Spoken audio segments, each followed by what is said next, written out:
Welcome to Utah VidDevo Magna. Yes, Magna Township is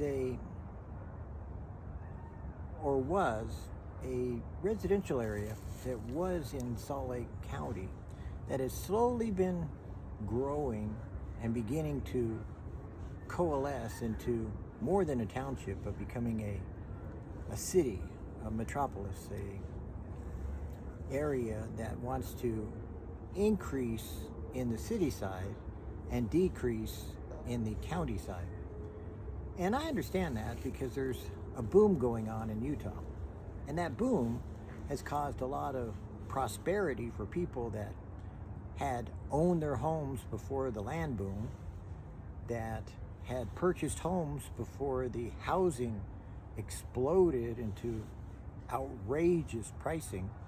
I mean, the house that I currently live in, I think we paid maybe, well, gosh, I don't know. I'm not even sure how much we paid. But now, median pricing for houses in Utah is like $400,000, and ours is maybe worth $300,000, and it's only a shack. Really, it's a one-bedroom. It's barely 912 square feet with an unimproved basement. I live on a corner street. It's in Magna. It's 2906 South, 8950 West, in case you ever want to drive by. The whole concept of why I came here was to really get out from under the rental pricing that at my time, about 5 or 6 years ago, maybe 7, had gone through the roof. So purchasing a home made sense, and we got it like, I don't know, maybe 1%, 2%. And the crazy thing is, we really didn't have much credit at all. And my wife's credit was restored and made better, and she wound up purchasing the home, and we wound up living here, and now we're prosperous, which makes no sense at all. But you see, that's kind of what VidDevo is about also. Talking about those things that make no sense, except that the explanation makes perfect sense. God.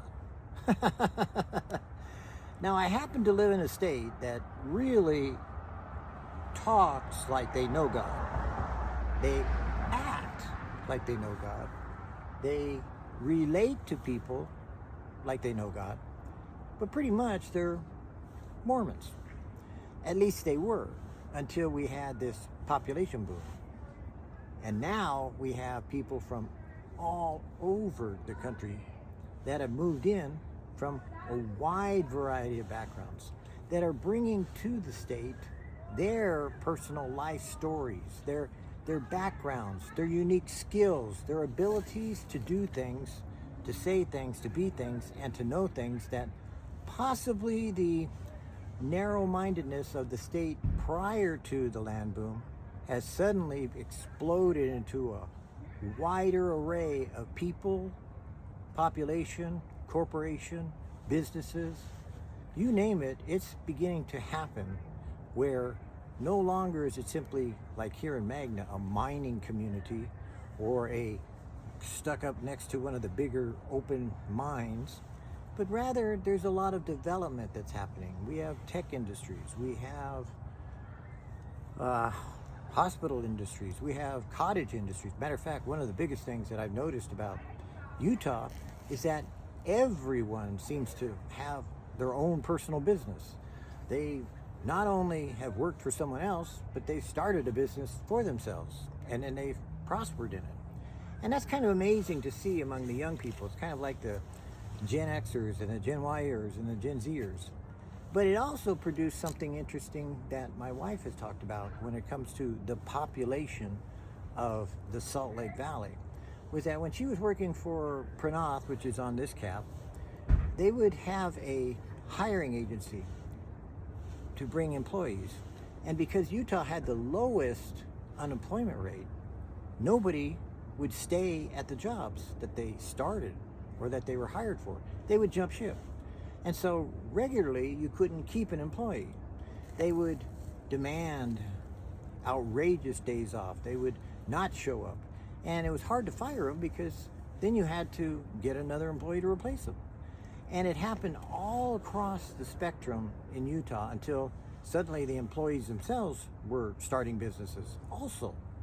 I mean, it's a real interesting microcosm of America itself, because Magna had a subculture that was going on for years here that was kind of oaky, kind of country, kind of miner, kind of trucker, and big into drugs in some ways, big into alcoholism, and generationally was going through a lot of crime that was going from one generation to another generation. I mean, and it was all just really, you would think that it would be something you would experience maybe in the deep south or something, you know, kind of like hillbilly style.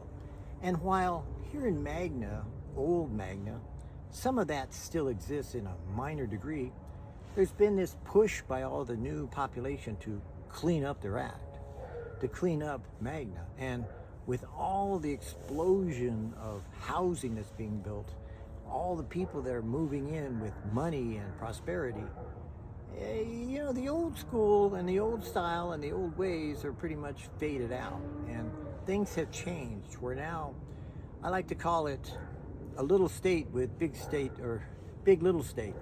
It's become a big state with a little state mentality. They're still trying to figure out what they are. And now they're experiencing gangs.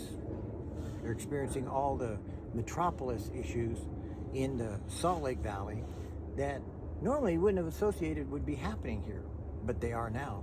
Because wherever there's prosperity, you usually find there's also issues that arise that is typical to the human experience, which is why God said it in one way: the wheat grows up with the tares.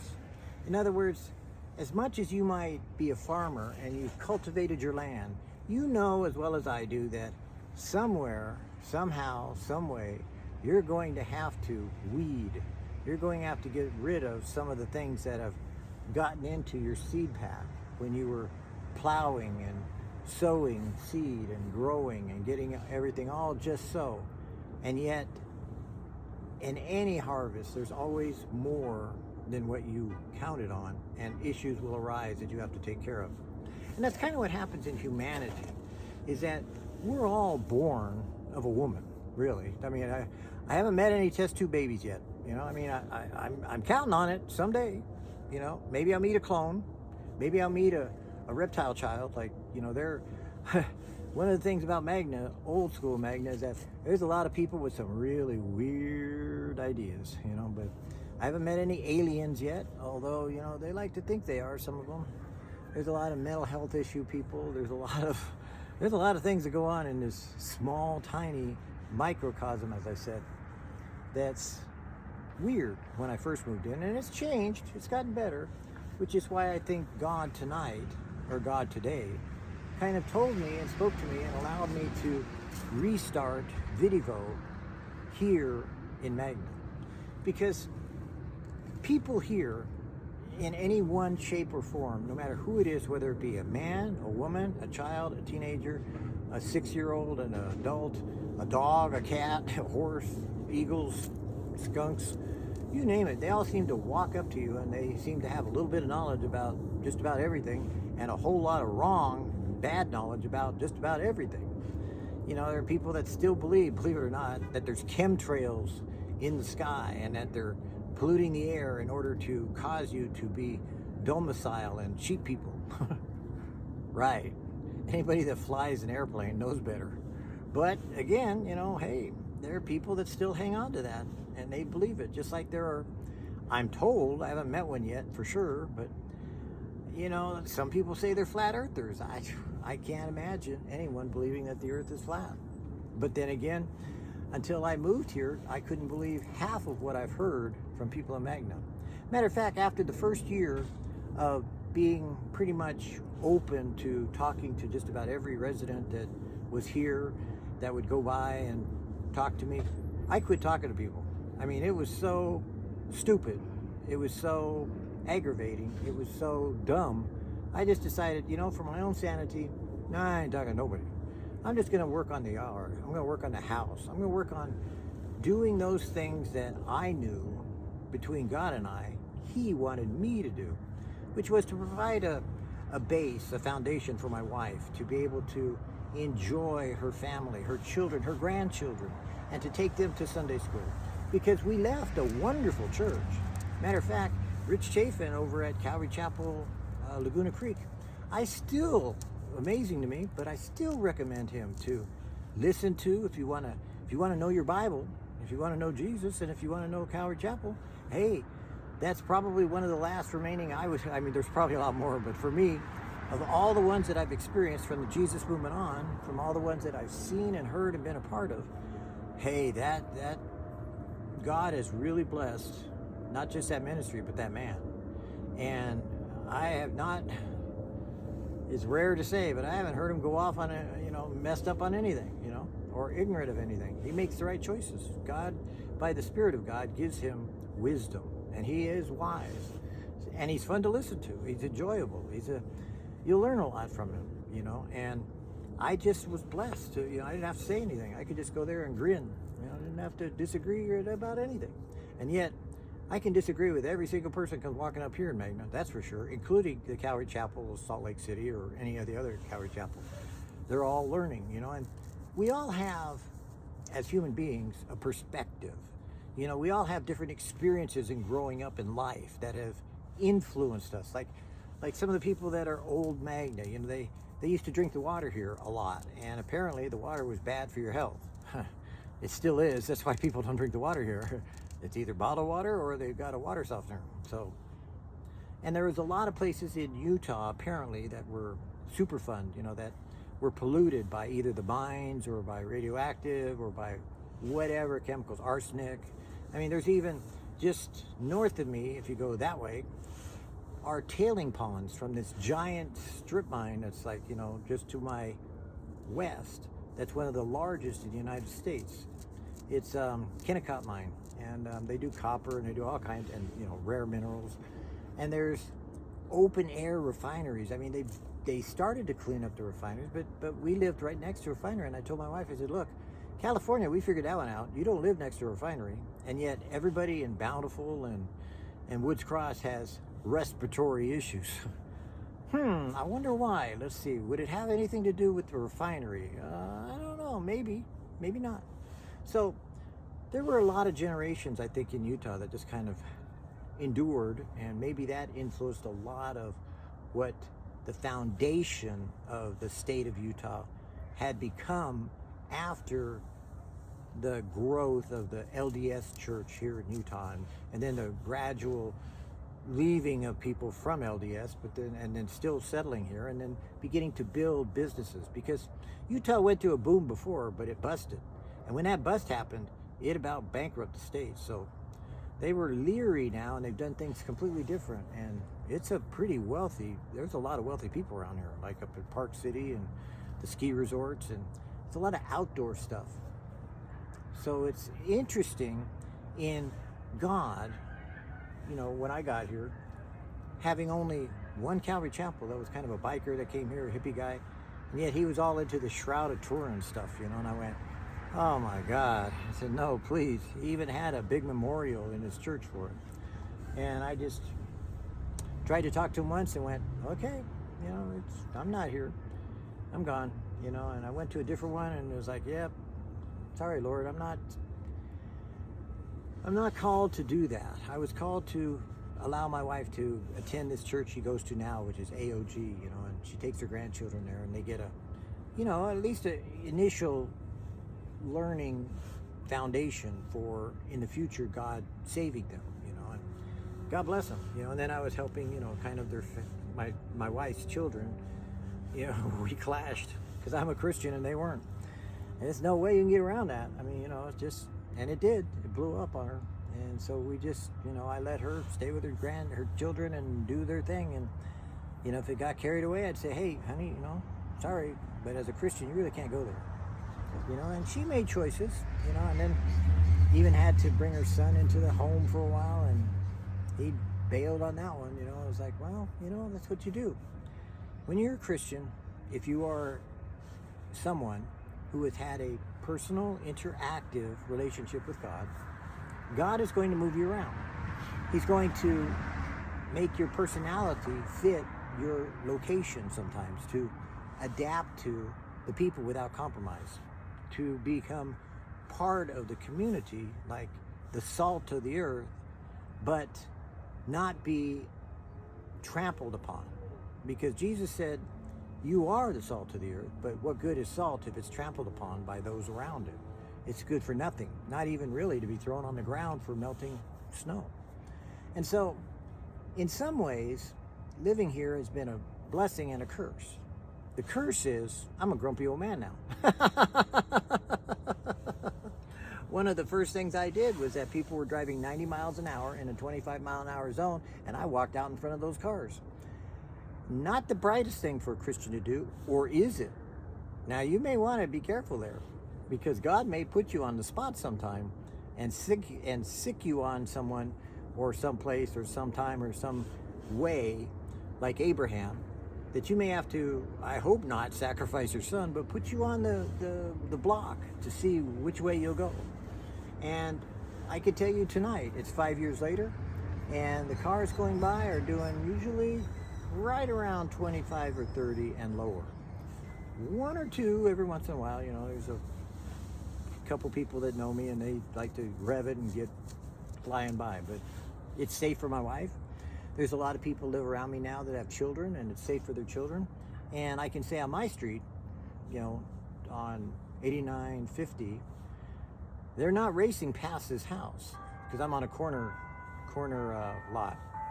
They don't race here because I'll come out and I'll yell at them, or I'll stand in front of their car, or I'll walk across like I'm walking across the street, and they'll slow down, stop, and then I'll go across the street and then walk behind them back across the street. Why did the chicken cross the road? In order to slow the cars down. But that's just something sometimes that makes no sense at all unless you know God is with you. And that's why we're starting VidDevo, because God is with me.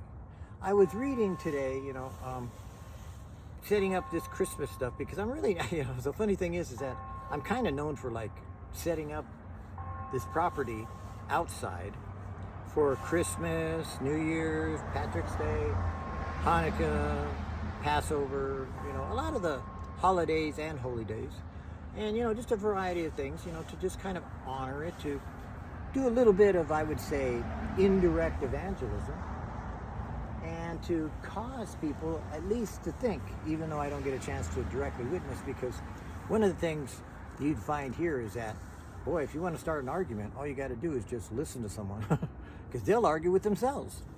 I mean, when I first moved in, I had drug addicts living down the street. There were meth labs. There were people fighting every night on a Friday night and Saturday night. So I used to get up every night and I'd walk around my property and I'd break up fights, just by either talking or staring or praying, and for the first couple of years, it was pretty ragged. I mean, had to call the police a few times, had police called on me a few times, and I never arrested or anything, but it's just like, it was just, I never hit anybody. Didn't have to. God takes care of that part. But I would be there, I would be observing, or I would, watch. And so I'd be reported for watching. Yeah, right. Like, what's that going to be? So slowly, the township had, let's just say, cultivated people out. And then sometimes when there were raids, like when they started cleaning up the act around here, they raided a lot of the labs, and they raided people's houses, and they got rid of the dealers, slowly but surely. And I'm thrilled with that, because it's become what it once was, I guess, in the old farm community, was kind of like a Mexican, Latino, cultural city that had, 2 or 3 multicultural settings, and people would go to school and walk home, and go to school, walk home, and it was pretty safe. Then it kind of got bigger, and it kind of got, wilder, and then it finally, now it's, it's got its issues, which is why maybe God is doing what he's doing in Magna with VidDevo. Not to personally say that I have anything to do with it. I don't have anything to do with it. Are you kidding? I'm a grumpy old man. I'm just doing this because when God puts something in you, it has to come out. Now, you may not know this, but if you read your Bible, if you're a Christian, we'll just talk to Christians for a minute, not Mormons or anybody else, because I don't know, I've dealt with Mormons before, I don't want to deal with Mormons now. But if you are some type of Christian that's being led by the Spirit of God, that is listening to and hearing God's voice, that is walking with and talking to Jesus and having a dynamic interaction where God is changing you over the years into the image of his Son gradually, maybe not enough that you'll see in your lifetime, but maybe in eternity someday you'll look back and go, wow, I've come a long ways, baby, in eternity. But if God is doing that, then here's something that's true. When you take, we used to say in the Jesus movement, can't get enough of those spiritual calories in, because we were all starving for the Word of God. We were hippies, we were unchurched people. I mean, not all of them, because there were a lot of church people that got saved, a lot of people that had gone to church. There were Pentecostals and Catholics and Protestants and Mormons and cultists and Jehovah's Witnesses and people from Islam and people from Judaism and people from everywhere that were getting saved in the Jesus movement. That's why the Jesus movement happened, and it'll never happen again. It was a great outpouring of the Spirit of God upon the earth. And everyone was affected. And I mean everyone. Even people in church and out of church and doing church and not doing church. They were all in some ways being and becoming a manifestation of the Spirit of God poured out in the latter days. And, we're in the latter days. It didn't take a genius or, a Trump presidency to tell you that. And Trump's not so bad. He's just another crook that got in office. There's all kinds of crooks that get in office. They all in some way make money, but some are more obvious than others, and some are more political than others, and some are more, I don't know, subtle than others. Some are blatantly obvious. But behind the scenes, there's always, God is the one who, we are told, for his own reasoning, places people in specific positions of authority. And it may not be for the reasons you think. It doesn't mean that he's going to bless them. He may raise them up to do something to some other country, or to do something to some people, or to teach you something, to be a example of something. I mean, I can't invent. I could invent 1,001 reasons, and none of them could be the one, because God is so much beyond our understanding and comprehension that we have a tendency in religion circles to create our own God. Seriously, even in the best of intentions, the best of comprehension, the best that we can do, even when we know God in a personal way, we still in some ways create God in our own image, because we're like pea brains and he's like ultimate beyond brains. He's bigger, smarter, more intelligent, knows more, has been, and always will be our creator. And so as such, being that much bigger, we don't know his thoughts. We don't know his ways. We at best just manipulate our own comprehension to try to get a handle on just what part we can do and accept. And if he allows us sometimes to directly speak to us or indirectly speak to us, either way, or reveal himself, which is even more amazing, then we still, as human beings, have a tendency to interpret that rather than accept that. And I'm the same way. I came to God and I said, hey, today, which is Friday, December 20th, it's about 40 degrees out, and I'm sitting on my porch, and I had told God this morning, in the afternoon, I was feeling kind of tired of working on the house and decorating it. Don't get me wrong, this house is like amazing. The house isn't, the decorations are amazing for being free.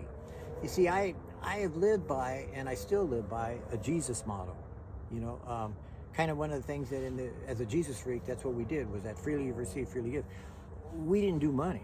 Because we're hippies, so money was like, you don't pay me and I don't pay you. That's the way it works. If I had extra things to give, I'd give you. Like I remember one time somebody was out of money, so I gave them my rent money. Did I get kicked out? Well, yeah, but that wasn't the point. At the time, I prayed. God said, give him the money. I gave him the money. So I wound up on the street.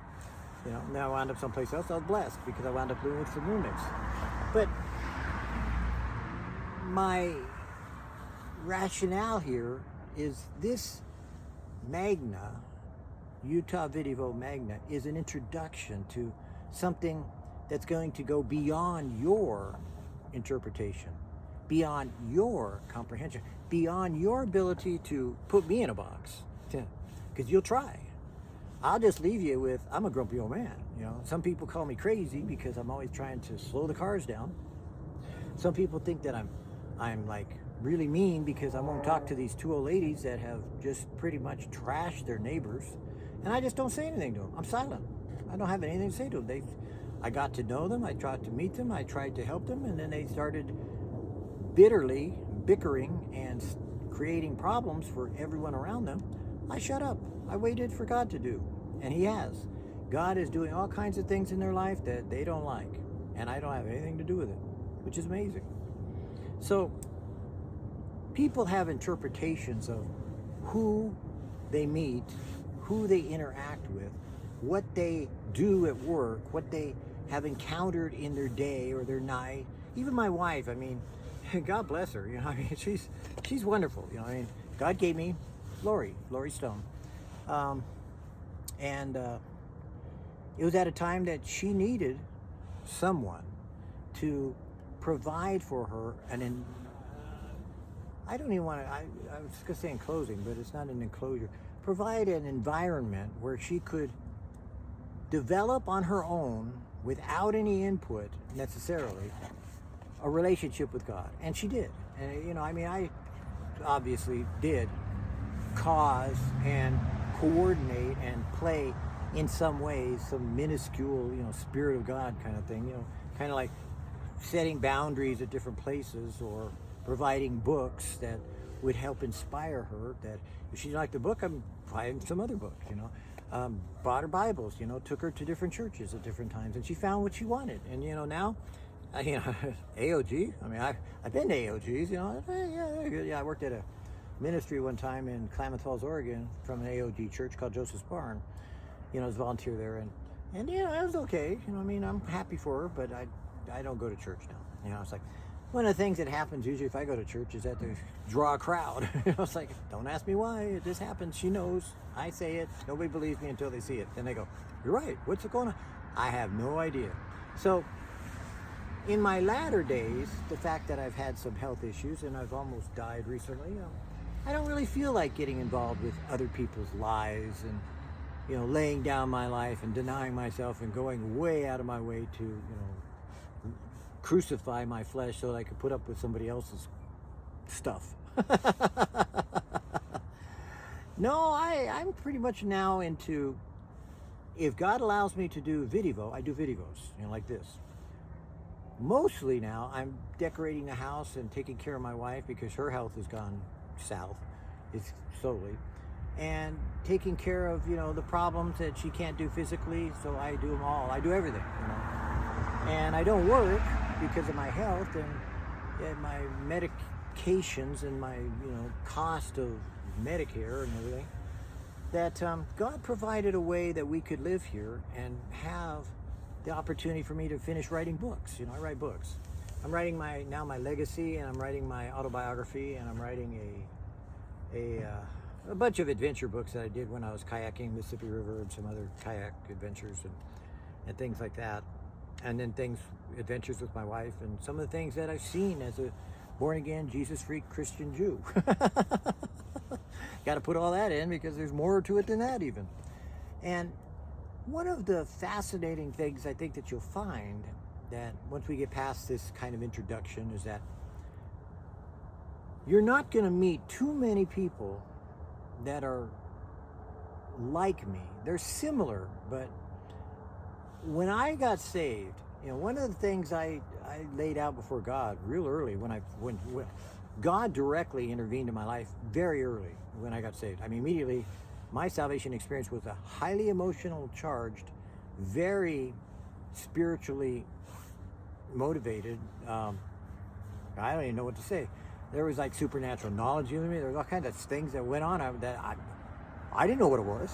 I mean, I had to look back years later and start kind of like putting labels on everything that happened to me in my early days, because I didn't even know what it was at the time that was happening. It just happened, you know. I thought it was, everybody was like that. And I was so shy and so intimidated by all these wow people around me, and I was such a quiet person. I mean, look at me now. How do you like me now? You don't. Good, praise the Lord. That makes me happy. You know, I'm glad you don't like me. You know, then you go to God, maybe. You know, hey, go that way. You know. But my impetus has been that if I want to survive my bad year that I just recently had, when they thought I had a brain aneurysm and I had thrown my shoulders out and my back out, and my shoulders are still out, and they're still trying to, you know, put me together, sort of, that I need to get back into my own personal studies, my own personal readings of the Bible. But here's the problem. I have a problem with reading the Bible. I have a problem with going to church.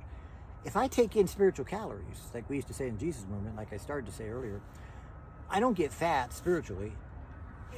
I vomit out, literally. I mean, it burns in my heart, like the Bible says. It says it consumes you. It just, you got to get out. You got to give out. We used to say you got to give out to get more, but really, after a while, no, you just have to give out because you can't take more in. It just, you got to do something, you know. You're just like, your internal soul is exploding, you know, and your spirit is like going nutsoid, you know, to get active in whatever it is that God created you to be. Because you see, it's not always terminology. Like people say, well, then you should go be a pastor. I'm not a pastor. You should go be a minister. I'm not a minister. Go be a, you know, a teacher. I'm not a teacher. I preach, you know, because preaching is just spitting out something, you know, and saying it, you know, and let it hit where it will, you know. And that's kind of what happens, is that, hey, when you preach, you know, you're not teaching, you're just saying it. And, you know, I've done that. I've done Bible studies. I've done VidDevos. There's, you know, you go on YouTube, or, you know, I know nowadays you do TikToks and all the other, you know, modern versions of what I would say were cassettes and videos and, you know, tech. But if you go in there, you know, and you just do a Google search and just go VidDevo, you find everything. You know, I mean, I got thousands of videos out there, you know, and I got lots of junk, you know, that you could go see and never be charged for, never have to pay for, never have to do anything with. Just watch, look, listen, hear, and then interpret it for yourself. I don't care. You know what I mean? That's why I do free. Everything that I got in this house, I mean, we had to buy some things like extension cords or, you know, little things. But I watch for the free ads. You know, I watch on, you know, Facebook Marketplace, and if somebody's giving something away free and I could use it, I go get it. If somebody's giving away like free Christmas trees, man, I got like about 60 trees on this property. Well, maybe not 60, but at least 20 or 30 Christmas trees on this property that I use as evergreens. I planted a lot of trees. I grow lots of flowers all summer long, you know, and I think it's pretty beautiful. I got waterfalls and all kinds of stuff, you know, that I enjoy. But everything was done free, you know. I mean, I even got ponds free, you know. God provides, because based upon my original contract with him, or agreement, we call it a covenant, and sometimes we're using weird words like covenant, but between him and I, you know, I was always like, hey, you know, God, I don't make kind of money. I don't make that kind of money. I don't, well, I did for a while. I'll admit, you know, there are different times I made money, but, you know, you know, I didn't spend it on, you know, stupid stuff. You know, it was always for something else. But, you know, I'm frugal. Yes, I'm Jewish, but that's not the reason I'm frugal. I'm frugal just because I enjoyed the way I was raised. I drink Pepsi, you know. I won't pay money for Pepsi. I pay $1 for Pepsi. You know, I don't pay for a big, giant Pepsi $5. I pay $1 for that because I go shopping everywhere I can to find that discounted price. I go to MPS, you know, which is popular up here, to buy groceries, because you can get all these discontinued stuff and outdated stuff cheap. I get chips for like 50 cents, you know, or 6 for $1. You know, I mean, I go to the dollar store, although when they raised it to $1.25, I kind of almost quit going. You see, I pretty much have lived a lifestyle with God that He's always provided the opportunity if I chose to follow through with it. See, here's the difference. God's going to give you chances, lots of them. We call it grace, but He's going to give you lots of opportunities to respond or not. And it's up to you. I mean, everything's really up to you. And in my life, whenever God opened a door, it's the way we used to say it, I'd go through it. If He had the door closed and He told me to go through it, I'd go through it anyways, so figure that one out. Because God will, once you start getting a little more mature, sometimes God will even close the door and tell you to go through it anyways. Or He'll make you crawl over the wall, or He'll make you fly. Right, sure. But the point being is that you're the one that God is working on. Not me. God and I are working together. I'm not working on you with God. I don't care what you do. I care in one way. I'd prefer you had an enjoyable experience in life.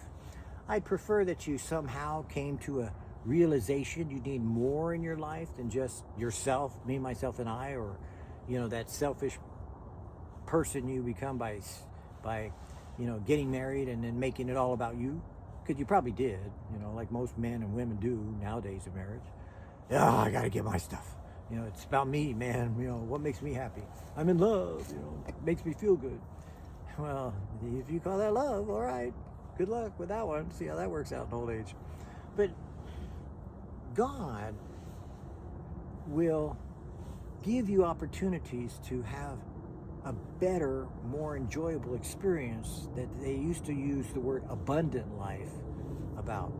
And it's not about money. Sorry. If you're on that brass ring, well, you'll get over it in about 10 years. Because every cycle, there's a certain cycle of boom, bust, grow, learn and develop. I'm around 67, 68 years old, and I've seen it all. I've done it all. I tried it all. Even as a Christian, sometimes I went the opposite way. God say, I want you to go there, and I'd go, oh, I'm going that way, and I would try it out. No, okay, I'm coming back. I didn't like it. God, help me, please. And He'd help me.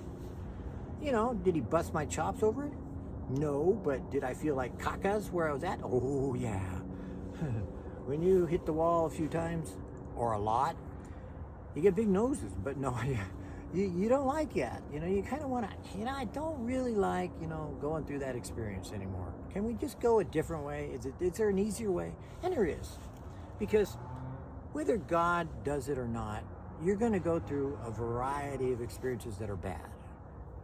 You might get some good ones along the way, but you're going to go through a lot of bad experiences, and you're going to think you got it good for a while, and then all of a sudden, kaboom, and you think, wow, where did the good go? Because you don't remember it. But when you finally determine that there is a God, it doesn't take a genius to figure that one out, because the only people that say there's no God are the ones that are just denying it, because they already knew. I could talk to a person for, well, I don't do it anymore, but still, in the old days, I could talk to a person for 5 minutes, and I could get them to finally admit, yeah, they knew God in some way.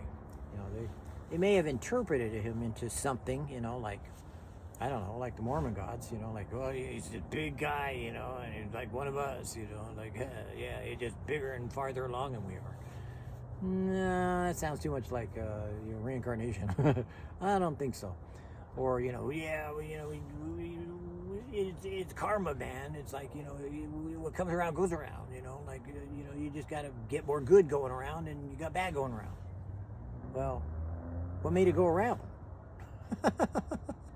You ask the wrong questions sometimes, so everyone I've talked to, if you just ask them a little more, you finally get them to where they got something in their background that they went, yeah, I know, I went Sunday school as a kid. Yeah, sure you did. Okay, but what'd you do with it? Nothing. Okay, well, that's cool, but at least you knew, right? You heard something. And they have. There's nobody that's just totally a clean slate. Now, I'll admit, I came from kind of a background of no religion.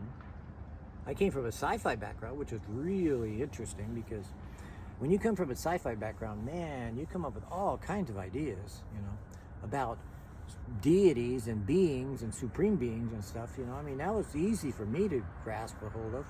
but it wasn't God. Not like Jesus said who his Father is, and in that respect, no, sci-fi didn't cut it.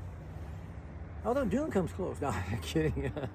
I read Dune way back when it first came out. Nowadays they're making it into these big remake movies, and it's kind of hilarious to watch them remake it. And I liked the first one, and then the second one I liked, I was like, oh, I like those.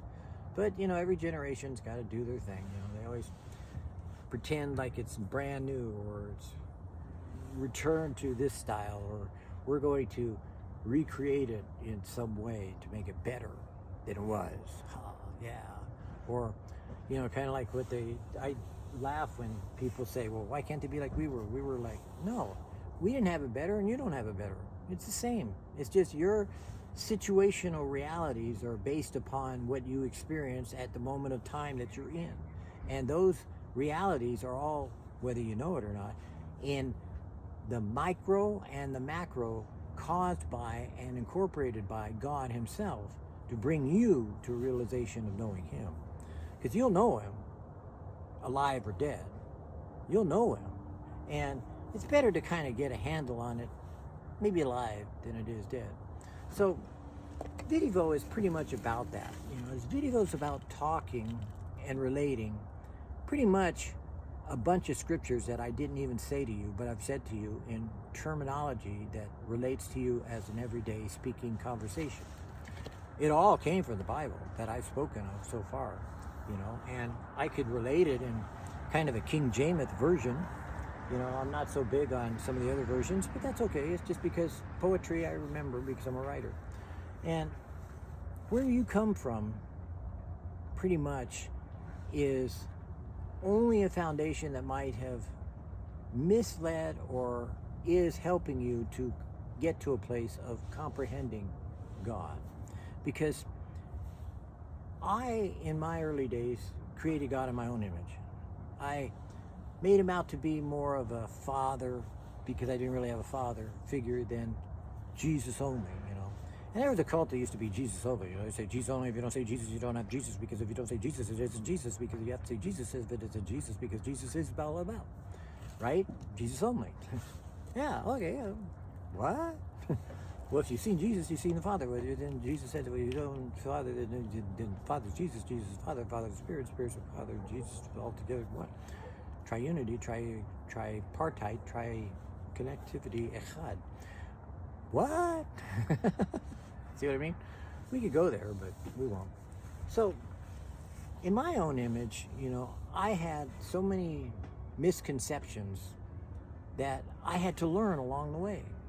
And that's why VidDevo, in my personal experience, was so important, because I had heard from Mormons, Jehovah's Witnesses, Jesus freaks, pastors, elders, religious people, Catholics, Protestants, Jews, sages, imams. I mean, I'd sit there and listen to it because I was interested. Fascinating, all of them, Confucius, you name it. I've been through the philosophies. I've been through the scientific, been through science. I'm a very logical person. I'm Jewish, so I got into everything. And getting into everything, it's all interesting. But most of it is mental stimulation. It's just intellectual knowledge. There's no experiential reality that accompanies that. And I'm not talking about going off on a mushroom or being a pothead, and thinking that you're somehow connected to life still when you can't react to stimuli around you. No, I'm talking about when you have an intellect or an IQ that exceeds what you think you're stupid about, and you're not. You learn things and you adapt things every day that you're alive and living. And in that respect, your IQ is constantly increasing. You're becoming more intelligent. You're becoming wiser. And so when you begin to experience other things that are beyond comprehension of that reality of intellectualism, you begin to move into what a lot of people did for a long time in this country. They got into spiritism. I'm okay, you're okay, we're okay, all okay, right? Okay? No. That's just philosophy, or spiritism when they started saying, well, we're going to do astral projectionism, or, we're going to disconnect our third eye, and become our astral self, as we project ourselves and our reality out into some other, plane of existence. You don't think you've ever heard that before, or people haven't tried that before, and how stupid it is once you realize it's been done before and said and proven wrong? In other words, you stick with what's true, and you can prove and discern for yourself that fits the reality of where your experience and knowledge and wisdom have come from. And I did that. It took me a while, it took me a few years, so I avoided a lot of things. When if I was studying one subject, I'd stay with that subject until I had exhausted it and proven it wrong. And every subject that I've ever gotten into, I proved wrong. Now, bottom line, when being a Jesus freak, I'd already proven Jesus was real because I couldn't deny it. I mean, it's kind of hard to deny something that's real. I mean, it's like, I don't have a hand. Right, sure I don't. Okay, fine, right. 5 fingers are there, but no, I don't have fingers. It's like some idiot telling me a flat earth. Same thing. You're right. Have you ever been in the ocean? Try the curvature. But with Jesus, I couldn't deny it. So I went off on tangents to find out everything else because I didn't understand if the Bible was true. I didn't try to... I saw so many interpretations of people explaining it to me and saying things about it and trying to prove things to me. And I went, well, if God is real, and if he supposedly wrote this and inspired it, then why can't he talk to me? Why can't I get real with him and he can't get real with me? Oops, wrong question to ask. He got real. That's where you gotta go, because we live in a generation that has everything available to them. Just ask any AI. Any AI will tell you, hey, I can tap into all the knowledge of the world and I can tell you all the confusing issues and make it summarize to fit your specific question that you're going to ask. And that's what artificial intelligence is. It's just simply taking all the data streams, amalgamating them in an algorithm that fits you based upon its ability to anticipate what you want to hear, and it creates this wonderful response for you that is like, wow, it's so cool. Geez, we were talking about artificial reality back in the 50s. I mean, as far as computers were concerned, and that's what they thought computers would be able to do. Took them a long time to get to artificial reality, but I mean, I remember those days, and I was studying. I'm not techie, so network engineer retired. So we kind of knew this was coming. It was like, ain't no big deal, but it ain't real. I mean, anybody that's into artificial intelligence already knows it's not real, and how it generates its answers is pretty much surprising at times, but not unpredictable.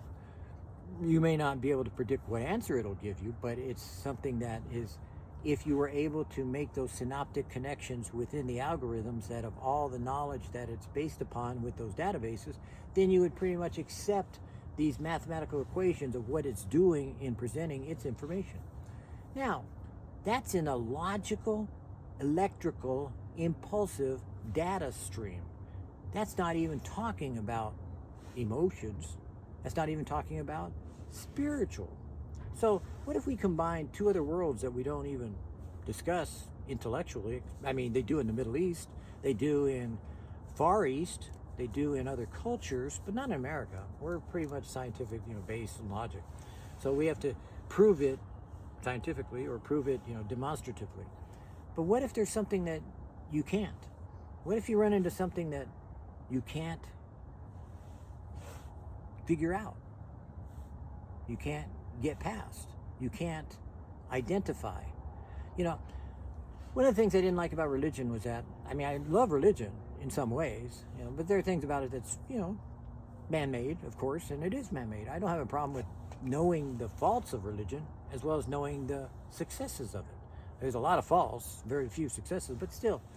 When I was reading systematic theology about, kind of like Christendom, Christianity, and how it's developed, through systematic theology and kind of like this fundamental Christianity where they're doing expositional theology, I came up with my own. I said, well, I want to come up with my own idea. If this was all written by just a bunch of guys that were like figuring it out from the Bible, why can't I do this with God and come up and figure out something else a little beyond that would incorporate spiritual and emotional and soulful? Well, I came out with integral specificity. Look that one up in Google. You'll find interesting on that one. But for me, integral specificity identifies some of the things of the loopholes that I saw in religion, that religion was always trying to protect itself, so it wouldn't allow you what I'm telling you should do, experiential knowledge in some ways.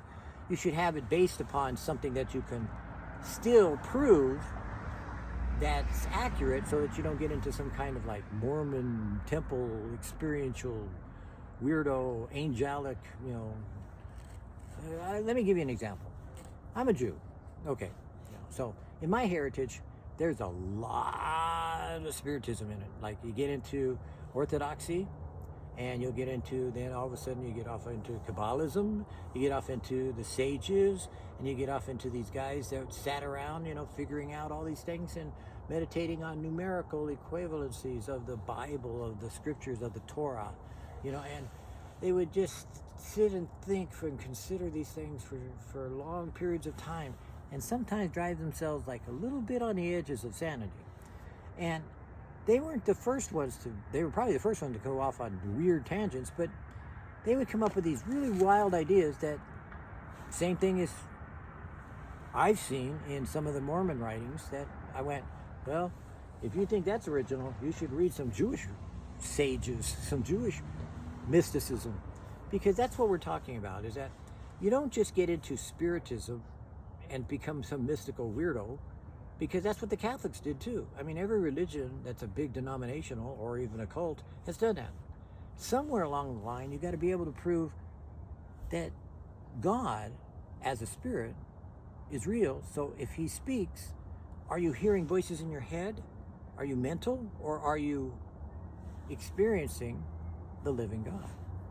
And there was a time where they killed people for it. Joan of Arc is a famous Catholic.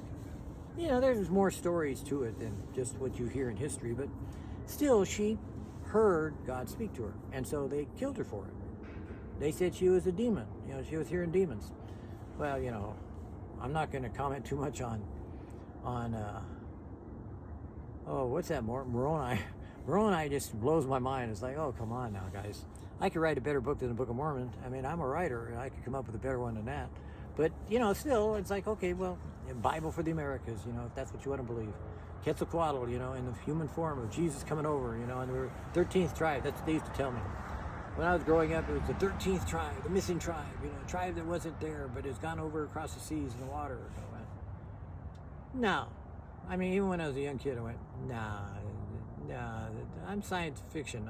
I'd come up with all the land masses being connected together, and that's why you have all the temples the same. But, yeah, you're going to tell me this about religion? I said, nah, that doesn't work. It doesn't work for me. You're not Egyptian. I'm sorry. You weren't in Egypt. It's spent 400 years, with Pharaoh. So I didn't buy it. It was like kind of stupid. So you, as a person, need to find someone like me as a person who's going to tell you, you go figure it out. You take the risk and the time and the effort. And I'll give you tips and tools and say, try it. If it works, great. Don't. If it doesn't work, don't do it.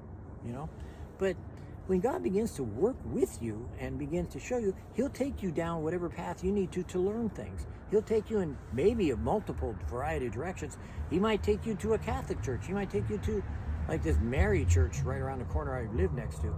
Mary church, boy, talk about Our Lady or whatever, and that's kind of like a cult, it's in Catholicism, but it's pretty cultic. The Mary Knoll Army, the Blue Army, and all the rosaries and Rosicrucians and everything else, You kind of learn about that along the way if you're interested in that stuff. Same thing like there's inside of the LDS church, there's a bunch of varieties of things that go on that you don't know about unless you get deep into it. Same thing with all these service organizations like Legionnaires or Masons or stuff, Not the stupid fallacy things or phony junk that, people get a buzz on. I mean the real stuff. So, if you want to step out of reality and you want to have something more to your life and being in existence, try that. Try VidDevo. Try watching, I don't know, a few of these, because this is just an introduction. I'm just introducing it and testing it out, on this video to see, where God was going to take me, and talking about Magna and talking about Utah VidDevo. And he took me to people's mindset, you know. I would have to say that as I was speaking, I was listening to, you know, how God was using my thought process to identify what and where the direction would go with Magna VidDevo. And it's a lot to do with, you know, misinformation, about disinformation, about having only a piece of the puzzle, about how people have only parts of things they think they know that they don't really know, but they hang on to anyways, viciously, you know, adamantly, and that there's a lot of new information being presented to them from everywhere, you know, and it's like what the Bible had said and warned about in the latter days, that information says that knowledge, there we go, it says that knowledge would increase, but wisdom would decrease. In other words, there would be more knowledge. We know a lot of things because we can use Google to find out, but, or, you know, whatever your favorite, you know, you go to TikTok and watch a video, I guess, or YouTube or whatever. You can learn a lot, you know. Yeah, sure you can. But, I mean, I'm telling you to watch a video, so in a way, yes, in a way, no. I'm telling you to evaluate, even evaluate me. I mean, great, you know. I'm a grumpy old man, so just, you know, ignore me, you know.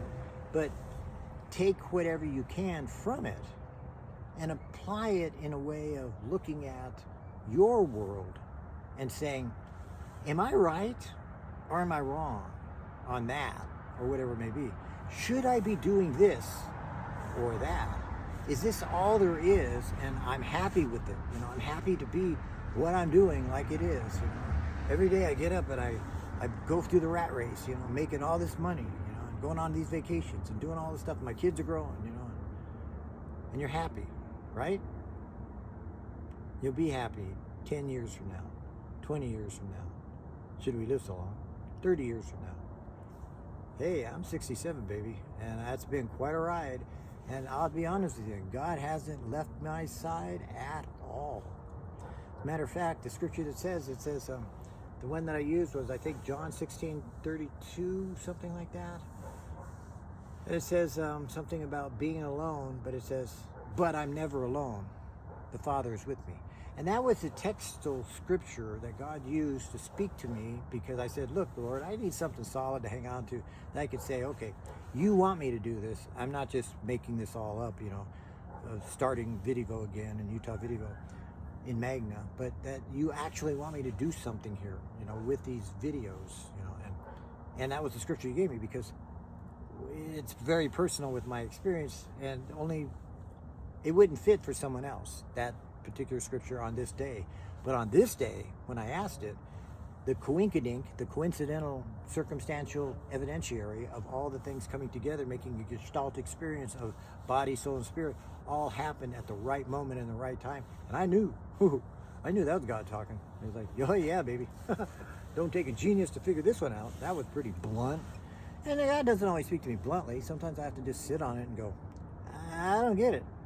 When you're ready to tell me bluntly, I'll listen. But until then, I don't know. You know, maybe it's right, maybe it's wrong, maybe I ain't gonna do nothing. But I'll wait. And in this case, I didn't have to wait. Matter of fact, I kind of got excited. I was like, ooh, I get to get back into videos. I'm still writing my books. I'm still doing the arts. I'm still a grumpy old man. I'm still failing in many things and succeeding in others. And I'm still dying from my diseases like Crohn's disease and osteoarthritis and all the other junk that goes along with everything else in this human being experience. But I also know that there's a joy in being able to let go what has gone in of all that I've lived and all that I've experienced and all that I've seen and all that I've handled with my own hands, that I can say, hey, I have seen this. I know you don't. And I'm sorry for you, you know what I mean? You don't know, but I do. Oh yeah, what I do, I know for me. And that's not just faith, that's fact. I mean, it's like, man, I am all beyond questioning. I mean, I still question everything, but what I know, no problem with that part. But the questions I have are like, okay, well, what do you want to do about this, you know, tree over here? You want to move it over here? You know, I'm kind of like really into the intricate details with little things that make God and I happy. Because I have like a fun relationship with God now. It's very personal and very intimate. I look forward to, dying actually, because there's so much more going on up there. It's going on down here. But until then, VidDevo.